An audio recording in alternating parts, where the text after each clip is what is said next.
चिश्ती सिलसिला। संस्थापक ख्वाजा अबू अब्दाल चिश्ती। खुरासान अफगानिस्तान में एक जगह है चिश्त, जिसके नाम पर इस सिलसिले का नाम चिश्ती पड़ा। उपशाखाएं साबिर एवं निजामी। चिश्ती सिलसिले के दो प्रमुख उप सिलसिले थे। विशेष ये भारत में संगठित होने वाला सबसे पुराना सूफी सिलसिला है। यही भारत का सर्वाधिक लोकप्रिय एवं उदार सिलसिला है। इसी सिलसिले को इतिहासकारों ने मूलतः भारतीय माना है। चिश्ती संतों ने संगीत, समा, योग द्वारा इंद्रियों का नियंत्रण आदि को अपनाया। बाबा फरीद चिल्ल ए माकूश 48 दिन उल्टा लटकना अभ्यास करते थे। मोइनुद्दीन चिश्ती ने समा को ईश्वर तक पहुंचने का एक माध्यम माना। मोइनुद्दीन चिश्ती ने संगीत को आत्मा का पौष्टिक आहार कहा। उन्होंने बताया ईश्वर की प्राप्ति के लिए प्रेम और संगीत दो सर्वोच्च मार्ग हैं। निजामुद्दीन औलिया के विचार में संगीत ईश्वरीय प्रेम, सौंदर्य से साक्षात्कार कराने का अनूठा माध्यम है। चिश्ती संतों ने गृहस्थ जीवन को अपनाया। अपवाद स्वरूप निजामुद्दीन औलिया ने आजीवन ब्रह्मचर्य का पालन किया। चिश्ती संतों ने सर्वाधिक श्रम पर बल दिया।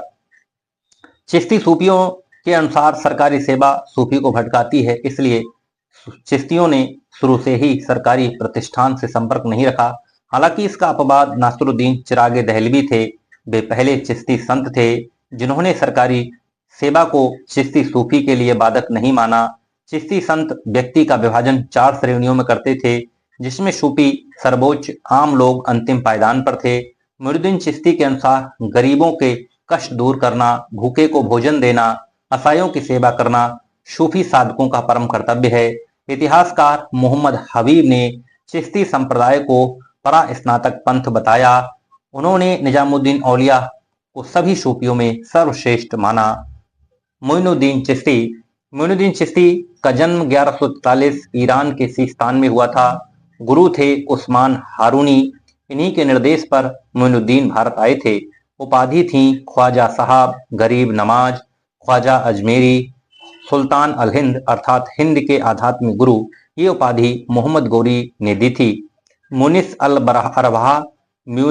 अरवाह आत्मा का विश्वस्त, ये ख्वाजा साहब की आत्मकथा है। इसका संकलन जहां आरा बेगम ने किया था। दलैल अल अरफिन में मोइनुद्दीन चिश्ती के कथनों का संग्रह है। प्रमुख शिष्य हैं रामदेव, जयपाल जोगी, बख्तियार काकी, हमीदुद्दीन नागौरी। मोइनुद्दीन चिश्ती 1192 ईस्वी में मोहम्मद गौरी के साथ भारत आए। सर्वप्रथम लाहौर में अल हुज़वीरी की खानकाह में रुके। इसके पश्चात वे दिल्ली, अजमेर गए। अजमेर, जो कि इस समय चौहानों का मुख्यालय था, में ख्वाजा साहब स्थायी रूप से बस गए। यहाँ पर उन्होंने रामदेव एवं जादूगर जयपाल जोगी को अपना शिष्य बनाया। उन्होंने जयपाल का नाम अब्दुल्ला रखा। ख्वाजा साहब की 2 पत्नियां थीं, जिसमें एक हिंदू थी। मोइनुद्दीन की पहली पत्नी उग्मतुल्ला से पुत्री हाफिज जमाल हुई। दूसरी पत्नी उश्मतुल्ला थी। मोइनुद्दीन चिश्ती का मत है अपना धर्म चुनने के लिए प्रत्येक व्यक्ति स्वतंत्र होता है। यानी मोइनुद्दीन चिश्ती ने कहा था अपना धर्म चुनने के लिए प्रत्येक मनुष्य स्वतंत्र होता है। एक संत के रूप में इनकी प्रसिद्धि अकबर के काल में अपने चरम शिखर पर पहुंच गई थी। मजार 1235-36 में मोइनुद्दीन की अजमेर में मृत्यु होती है। शेख की मजार पर सबसे पहली इमारत का निर्माण, जो मालवा का सुल्तान है गयासुद्दीन खिलजी ने 15वीं शताब्दी के उत्तरार्ध में करवाया। इसने ही मकबरे पर गुम्मद का निर्माण कराया था। मोहम्मद बिन तुगलक पहला सुल्तान था जो कि ख्वाजा साहब की मजार पर गया। महमूद खिलजी ने 1455 में कब्र के चारों ओर बुलंद दरवाजा बनवाया, जहां आरा बेगम ने इनकी दरगाह पर प्रवेश द्वार तथा संगमरमर का एक बरामदा बनवाया, जिसे बेगम दलान कहा जाता है। सर्वप्रथम अकबर ने मिड़ाकुर में ख्वाजा साहब की कीर्ति के संबंधित गीत सुना था। यानी अकबर सर्वप्रथम मिड़ाकुर नामक स्थान पर ख्वाजा साहब की कीर्ति से संबंधित गीत सुनता है और उसने उनकी दरगाह पर जियारत की यात्रा का निश्चय किया। अकबर कुल 14 बार ख्वाजा मोइनुद्दीन चिश्ती की दरगाह पर दर्शन हेतु गया था। दरगाह की पहली जियारत अकबर ने 1562 यानी अकबर पहली बार जो इनकी दरगाह है जनवरी 1562 में और आखिरी बार 14 अक्टूबर 1579 में गया था। 30 जुलाई 1580 ईस्वी में ख्वाजा साहब की बरसी के अवसर पर स्वयं नहीं गया और अपने पुत्र दानियाल को भेजा। अकबर 2 बार इस दरगाह की पैदल यात्रा किया था। प्रथम चित्तौड़ विजय 6 मार्च 1568 के पश्चात, द्वितीय 1569 सलीम के जन्म के बाद फरवरी 1570, यानी प्रथम यात्रा कब की? 6 मार्च 1568 को चित्तौड़ विजय के पश्चात, दूसरी 1569 सलीम के जन्म के बाद फरवरी 1570 में। अकबर के ही समय शेख हुसैन ने स्वयं को ख्वाजा साहब का वंशज बताते हुए विवाद उत्पन्न कर दिया। अकबर ने मजार की प्रशासनिक व्यवस्था शेख मोहम्मद बुखारी को हस्तांतरित कर दी। उसी के पर्यवेक्षण में अजमेर की महान मस्जिद का निर्माण हुआ। अकबर ने दरगाह को खाना बनाने के लिए विशाल देग तथा जहांगीर ने छोटा देग प्रदान किया। 1643 में फकीरा जहां आरा बेगम ने दरगाह की यात्रा की। एक बार दरगाह के अधिकारियों ने औरंगजेब द्वारा भेजे गई भेंट को अस्वीकार कर दिया, क्योंकि मुगल अधिकारियों ने यहां संगीत पर निषेध कर दिया था। अतः औरंगजेब ने अपने अधिकारियों को खुद रोका और उसने यहाँ के संगीतकारों को दुगना उपहार भेजा था। मराठा छत्रपति शाहू इस दरगाह पर भेंट नजर भेजने वाला प्रथम मराठा सरदार था। इस मकबरे को आधुनिक स्वरूप औरंगजेब के द्वारा प्रदान किया गया था। अगले सूफी थे हमीदुद्दीन नागौरी। हमीदुद्दीन नागौरी परिवार में हिंदी भाषा में बातचीत करते थे। उपाधि थी सुल्तान तरीकिन, सन्यासियों का सुल्तान। ये उपाधि मोइनुद्दीन चिश्ती के द्वारा प्रदान की गई थी। इनके बारे में विशेष तथ्य, नागौरी ऐबक की दिल्ली विजय के पश्चात वहां जन्म लेने वाले पहले नवजात शिशु थे। इनको शेख मोइनुद्दीन चिश्ती का विशिष्ट शिष्य भी कहा जाता है। 2 हमीनुद्दीन एकमात्र चिश्ती सूफी शाकाहार को अपनाया। वह अपनी पत्नी के साथ नागौर के शुबल गांव में चले गए, खेती करने लगे, शाकाहारी बन गए। जिस वस्तु को आवश्यकता होती थी उसका उत्पादन स्वयं करते थे। वे एक भारतीय किसान की भांति वस्त्र पहनते थे। उनके परिवार में बातचीत हिंदी भाषा में होती थी। वे अपने उपदेशों में भी मांसाहार त्याग की सलाह देते थे। उन्होंने अपने शिष्यों को चेतावनी दी थी कि वे मृत्यु के पश्चात उनकी आत्मा की शांति के लिए बने भोजन में मांस का प्रयोग ना करें। चिश्ती सिलसिले के सूफी हमीदुद्दीन नागौरी ने इल्तुतमिश द्वारा नागौर के मुक्ता के माध्यम से प्रदत्त चांदी के 500 टके एवं एक गांव की आय को ठुकरा दिया था। सोहरावर्दी संत बहाउद्दीन जकारिया के साथ सूफियों के लिए भोग विलास की वस्तुओं की आवश्यकता पर हुई उनकी बहस प्रसिद्ध है। हमीदुद्दीन की मृत्यु 66 वर्ष की उम्र में मोहम्मद तुगलक में हुई और मोहम्मद तुगलक ने उनका मकबरा बनवाया। उसने अपनी पुत्री बीबी रस्ती का विवाह सूफी शेख के एक वंशज से भी किया। कुतुबुद्दीन बख्तियार काकी, जन्म 1186, फरगना में काकी का जन्म हुआ। प्रमुख शिष्य बाबा फरीद, उपाधि बख्तियार अर्थात भाग्य बंधु, उपाधि मोइनुद्दीन चिश्ती के द्वारा दी गई थी। काकी अर्थात रोटी बांटने वाला। इनके बारे में कुछ विशेष बातें हैं। इनके विषय में बताया जाता है ये चमत्कारिक रूप से रोटियां पर जीते थे। इन्होंने एक बार मुल्तान शहर को चमत्कार पूर्ण मंगोलों के हमले से बचाया था। काकी संगीत सुनते सुनते मूर्छित हो जाते थे। 1235 में शेख सिस्तानी की खानगाह में आयोजित संगीत सभा में इनकी मृत्यु हुई। काकी को दिल्ली के महरौली में दफनाया गया। चिश्ती सिलसिले में काकी का सबसे बड़ा योगदान यही रहा कि उन्होंने दिल्ली में चिश्ती सिलसिले को मुख्य सिलसिले के रूप में स्थापित कर दिया। बख्तियार काकी मोइनुद्दीन चिश्ती के शिष्य थे। 1221 में इल्तुतमिश के शासनकाल में दिल्ली आए थे। हालांकि उनके आने से पूर्व ही जो उनकी प्रसिद्धि थी दिल्ली पहुंच चुकी थी। इल्तुतमिश काकी का बहुत सम्मान करता था। एक बार उलेमाओं ने इल्तुतमिश के सम्मुख एक प्रस्ताव रखा कि हिंदुओं को इस्लाम या तलवार में से एक का चयन की आज़ादी दी जाए, परंतु इल्तुतमिश ने यह कहकर उलेमाओं का प्रस्ताव अस्वीकार कर दिया कि भारत अरब नहीं है, उसे दारुल इस्लाम में परिवर्तित करना व्यवहारिक रूप से संभव नहीं है। लेकिन उसे उलेमाओं के दबाव में शेखुल इस्लाम सुल्तान के धार्मिक कार्यों का सलाहकार का पद सृजन करना पड़ा। वह काकी को इस पद पर नियुक्त करना चाहता था, परंतु काकी ने इस पद के लिए मना कर दिया। अतः शेख नजमुद्दीन उर्फ शुगरा, शेख नक्शबी, जिसे इल्तुतमिश पिताजी कहता था, कि इस पद पर नियुक्ति हुई। वास्तव में काकी एवं शुगरा में द्वंद्व था। काकी का विरोध उलेमा और सोहरावर्दी दोनों करते थे। जब काकी अजमेर से जाने लगे, जब काकी अजमेर जाने लगे, तब मोइनुद्दीन चिश्ती एवं दिल्ली वासियों की प्रार्थना पर दिल्ली में ठहर गए, अन्यथा पूरे नगरवासी दिल्ली छोड़कर काकी के साथ अजमेर जाने चले जाते। बख्तियार काकी ने इल्तुतमिश को सुझाव दिया था। हे दिल्ली के शासक, यानी बख्तियार काकी इल्तुतमिश को सुझाव देते हैं, कहते हैं, हे दिल्ली के शासक, गरीब, असहाय जनता तथा परवेश के प्रति उदार रहो, सभी मनुष्यों के प्रति उदार रहो, उनके कल्याण के लिए प्रयत्न करो। अपनी प्रजा के प्रति इस तरह व्यवहार करने वाले के प्रति ईश्वर की कृपा होती है, उसके शत्रु भी मित्र हो जाते हैं। जब सुल्तान इल्तुतमिश ने हौज ए शमसी का निर्माण कराया तो उस स्थान का चयन काकी ने किया था। निजामुद्दीन औलिया ने काकी के विषय में कहा था, निजामुद्दीन औलिया काकी के विषय में कहा था, वे अपने ईश्वर को याद करने में इतना डूब गए कि उन्हें अपने पुत्र की मृत्यु का भी भान ना रहा। फवैदस सालकन के नाम से बख्तियार काकी के कथनों का संग्रह संभवतः बाबा फरीद ने तैयार किया था। पानीपत के प्रथम युद्ध में विजयोपरांत बाबर काकी के दरगाह पर आया था। अगले संत हैं बाबा फरीद। बाबा फरीद का जन्म मुल्तान में हुआ था। उपाधि गंज ए शंकर, मधुरता का खजाना, खानकहा अजोधन, पाकिस्तान के पंजाब में। प्रमुख शिष्य अलाउद्दीन शाबिर एवं निजामुद्दीन औलिया। विशेष तथ्य, ये बाबा फरीद के प्रयत्नों का प्रतिफल था कि चिश्ती संप्रदाय एक अखिल भारतीय संप्रदाय बन गया। बाबा फरीद के प्रयत्नों का प्रतिफल था कि चिश्ती संप्रदाय अखिल भारतीय संप्रदाय बना। दूसरा, बाबा फरीद को निर्जनता बहुत प्रिय थी। उन्होंने अपने शिष्यों को उपदेश दिया, कभी सुल्तानों अमीरों से मित्रता मत करना। प्रत्येक दरवेश जो सुल्तानों अमीरों को मिलेगा उसका अंत खराब होगा। काकी के उत्तराधिकारी बाबा फरीद हुए। फरीद के विषय में मोइनुद्दीन चिश्ती ने कहा था, बाबा फरीद ऐसे दीपक हैं जो चिश्ती सिलसिले को प्रकाश देंगे। फरीद हासी हरियाणा में रहते थे, बाद में सतलज के तट पर स्थित अजोधन में चले गए। बाबा फरीद चिल्ल ए माकूस की प्रक्रिया करते थे। सुल्तान बलबन बाबा फरीद का बहुत सम्मान करता था और एक बार भेंट देना चाहा, फरीद ने मना कर दिया।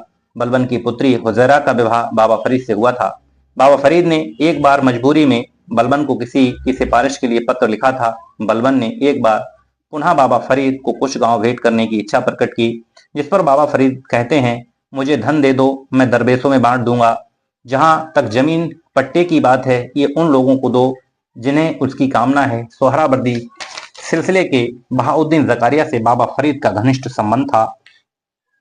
फरीद कहते थे, आप और मेरे बीच सिर्फ प्रेम का खेल है। एक बार बाबा फरीद ने किसी शिष्य से कहा था, उनका आध्यात्मिक प्रभाव किसी तालाब तक ही सीमित है, उसके आगे बहाउद्दीन जकारिया का प्रभाव शुरू होता है। 1265 में फरीद की मृत्यु हुई। उन्हें पाक पाटन पंजाब में दफनाया गया। अब से अजोधन शहर को फरीद के सम्मान में पाक पाटन कहा जाने लगा। इब्न बतूता के अनुसार शेख फरीद की खानकाहा यात्रियों के लिए वरदान थी।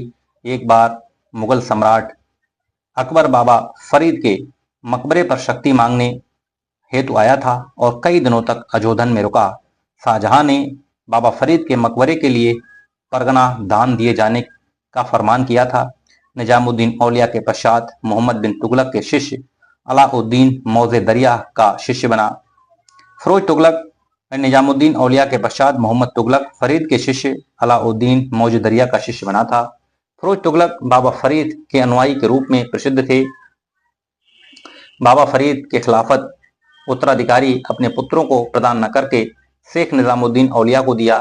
साथ ही उन्हें एक बलबनी सिक्का दुगान ग्यासी भी प्रदत्त किया। बाबा फरीद की जब मृत्यु होती है तो चिश्ती सिलसिला दो भागों में बढ़ जाता है। दो शाखाएं अस्तित्व में आती हैं। पहली होती है साबरी शाखा, इसके संस्थापक होते हैं अली साबिर। दूसरी होती है निजामी शाखा, इसके संस्थापक होते हैं निजामुद्दीन औलिया। अलाउद्दीन साबिर का जन्म 1197 हेरात में हुआ। उपनाम जलाली था और मृत्यु होती है 1291 कलियर में। साबिर को बाल्यकाल में ही उनकी मां बाबा फरीद के संरक्षण में छोड़ गई थीं। फरीद के आदेश पर साबिर कलियर में आ गए। बहुत जलाली क्रोधी स्वभाव के थे। साबिर के उत्तराधिकारी शेख शमसुद्दीन तुर्क हुए, जिनका अलाउद्दीन खिलजी बहुत सम्मान करता था। अगले संत हैं निजामुद्दीन औलिया। निजामुद्दीन औलिया का जन्म 1236 में बदायूं में हुआ। उपाधि महबूब ए इलाही ईश्वर का प्रिय, सुल्तान अल औलिया, सुल्तान अल मशेक संतों का राजा, योगी सिद्ध, सुल्तान अल आफरीन संतों के सुल्तान। निजामुद्दीन औलिया को दिल्ली के बिदत समाज ने महफिल ए सिकन तथा बहास वाद विवाद में नुपड़ की उपाधि दी थी। पहली जो विशेष बात है, सबसे प्रसिद्ध चिश्ती संत थे, साल भर रोजे रखते थे। यानी निजामुद्दीन औलिया सबसे प्रसिद्ध चिश्ती संत हैं, साल भर रोजे रखते थे, आजीवन अविवाहित रहे, एकमात्र चिश्ती संत हैं जिन्होंने विवाह नहीं किया। 7 सुल्तानों का कार्यकाल देखा था। खानखा एवं मजार दिल्ली के ग्यासपुर में है। महत्वपूर्ण है, इन्हीं की समाधि की आहते में अमीर खुसरो वर्णी को भी दफनाया गया है। प्रमुख शिष्य अमीर खुसरो, अमीर हसन देहलवी, शेख नासरुद्दीन चिरागे देहलवी, सिराज भाई, मोहम्मद बिन तुगलक, मोहम्मद बिन अहमद बिन दानियाल अल बुखारी, यानी इनका पूरा नाम था मोहम्मद बिन अहमद बिन दानियाल अल बुखारी उर्फ निजामुद्दीन औलिया 20 वर्ष की आयु में अजोधन में बाबा फरीद के शिष्य बने। वह प्रारंभ में सूफी की जगह काजी बनना चाहते थे, परंतु शेख नजमुद्दीन मुतापिक्कल के प्रभाव से अपना विचार त्याग दिया। बीबी जुलेखा औलिया की मां थी। बाबा फरीद ने निजामुद्दीन औलिया से कहा, मैंने तुम्हें हिंदुस्तान का आध्यात्मिक साम्राज्य दे दिया है, जाओ ग्रहण करो। उनके शिष्य मौलाना जियाउद्दीन ने गयासपुर में उनके खानकाह का निर्माण कराया। निजामुद्दीन औलिया को संगीत से विशेष लगाव था, वे योगिक प्राणायाम करते थे। उनका एक शिष्य भगवान कृष्ण की प्रशंसा में गीत लिखता था, जो दिल्ली की सड़कों पर गाई जाती थी। एक बार जलालुद्दीन खिलजी अमीर खुसरो के माध्यम से और बाद में अलाउद्दीन खिलजी ने शेख से मिलने का प्रयास किया, परंतु औलिया ने अलाउद्दीन को यह कहकर मना कर दिया, मेरे मकान के 2 दरवाजे हैं, यदि एक से सुल्तान आएगा तो मैं दूसरे से चला जाऊंगा। अलाउद्दीन इस संत का बहुत सम्मान करता था। एक बार सुल्तान कैकुबाद ने अपने दादा की आत्मा की शांति के लिए प्रार्थना फतिहा पढ़ने के लिए उन्हें प्रति सप्ताह 2 टके देने का प्रस्ताव दिया था, जिसे औलिया ने अस्वीकार कर दिया। सुल्तान गयासुद्दीन तुगलक ने इनसे ग्यासपुर खाली करने के लिए कहा, जिस पर शेख औलिया ने कहा, हुनूज दिल्ली दूरस्थ, अभी दूर है दिल्ली। वर्णी के अनुसार मुबारक खिलजी ने घोषणा की कि वह उस व्यक्ति को 10,000 टके देगा जो उसके पास निजामुद्दीन औलिया का सर ला के देगा। उसने एक बार औलिया को दरबार में बुलाया और ना पहुंचने पर देख लेने की धमकी दी। औलिया ने खुसरो ने बरादू द्वारा प्रदत्त 5 लाख टकों का ग्रहण कर जरूरतमंदों में बांट दिया। मुबारक खिलजी ने शेखजादा राम, जो औलिया का प्रतिद्वंदी बन गया था, संरक्षण दिया। जब मुबारक द्वारा जामा मस्जिद मिस्री का निर्माण कराया गया तो उसने आदेश दिया कि निजामुद्दीन आकर नमाज पढ़ें, परंतु औलिया ने यह कहकर मना कर दिया, मेरे घर के निकट मस्जिद का उन पर सबसे ज्यादा अधिकार है, जो उनके घर के पास मस्जिद है उनका सबसे अधिक अधिकार है। निजामुद्दीन औलिया ने कहा था, कुछ हिंदू जानते हैं इस्लाम श्रेष्ठ धर्म है, परंतु फिर भी वे इसे स्वीकार नहीं करते। औलिया केवल दोपहर में थोड़ी देर झपकी लेते थे, यही कारण है कि वे अक्सर बीमार रहते थे। नासरुद्दीन चिरागे देहलवी के अनुसार शेख हमेशा किसी न किसी रोग से पीड़ित रहते थे। मोहम्मद बिन तुगलक के काल में कुछ समय के लिए उनके मकबरे को शाही संरक्षण से वंचित कर दिया गया।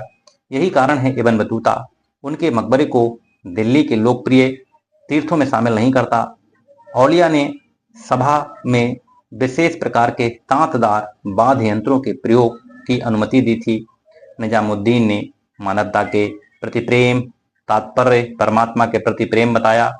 उनके अनुसार अनबारे प्रार्थनाओं से अधिक महत्वपूर्ण लोगों का कल्याण करना था। मार्च 1335 में औलिया की मृत्यु हो गई। उनके जनाजे की नमाज शोहरावर्दी शेख रुकनुद्दीन ने पढ़ाई। औलिया की इच्छा थी, मुझे अपनी कब्र पर कोई स्मारक नहीं चाहिए, मुझे खुले मैदान जंगल में विश्वास करने दिया जाए। परंतु मोहम्मद बिन तुगलक ने उनकी कब्र पर मकबरा का निर्माण कराया। बाद में सूफियों से अलगाव एवं मनमुटाव के चलते मोहम्मद तुगलक ने मकबरे को शाही संरक्षण से वंचित कर दिया। इसी मकबरे के अहाते में अतगा खान जहारा बेगम को भी दफनाया गया है। दरगाह के अंदर मोहम्मद शाह रंगीला का भी मकबरा बना है। शेख नासिरुद्दीन महमूद, जन्म अयोध्या में, उपाधि चिरागे दहलवी, कुछ समय का इब्राहिम अदहम। निजामुद्दीन औलिया ने उपाधि दी गंज, यानी ज्ञान का भंडार। नासिरुद्दीन के साथी उनको गंज कहकर संबोधित करते थे। इस्लामी न्याय शास्त्र फिक़ह में दक्षता के कारण अबू हनीफा द्वितीय की उपाधि मिली। विशेष ये सूफी केवल दोपहर में सोते थे। 2. मोहम्मद बिन तुगलक की सिंध थट्टा में मृत्यु के समय नासरुद्दीन उसके शिविर में उपस्थित थे। फिरोज तुगलक के राज्यारोहण में मुख्य भूमिका इन्हीं सूफी की थी। चिश्तियों में सर्वप्रथम नासिरुद्दीन चिराग देहलवी ने इस मत का प्रतिपादन किया कि सरकारी सेवा, मनन, चिंतन में आवश्यक रूप से बाधक नहीं होती, इसलिए उन्होंने अपने शिष्यों को सरकारी नौकरी से नहीं रोका। नासिरुद्दीन चिराग ने अपना उत्तराधिकारी खलीफा घोषित नहीं किया क्योंकि उन्हें अपनी अपेक्षाओं के अनुसार कोई सूफी नहीं मिला था। शेख नासिरुद्दीन महमूद को औलिया ने दिल्ली में अपना उत्तराधिकारी नियुक्त किया था। ये अंतिम चिश्ती संत थे। इनको अखिल भारतीय प्रसिद्धि मिली। इन्होंने इस्लाम और सूफी परंपरा के बीच समन्वय स्थापित करने का प्रयत्न किया, जैसा कि अल गजाली ने किया था। मुबारक शाह खिलजी से उनका बहुत संघर्ष हो गया। मुबारक शाह से उनका संघर्ष हो गया था। मुबारक शाह चाहता था कि चिराग नमाज पढ़ने मेरी मस्जिद आए, परंतु खुसरो ने कुछ समय पश्चात मुबारक शाह की हत्या कर दी। उन्होंने पीर को साष्टांग प्रणाम करने का विरोध किया। उनके गुरु निजामुद्दीन औलिया शायरी करने में प्रवीण थे, जबकि नासिरुद्दीन शायरी को आध्यात्मिक प्रगति में बाधक समझते थे। सुल्तान मोहम्मद तुगलक एवं शेख नासिरुद्दीन के बीच मधुर संबंध नहीं थे।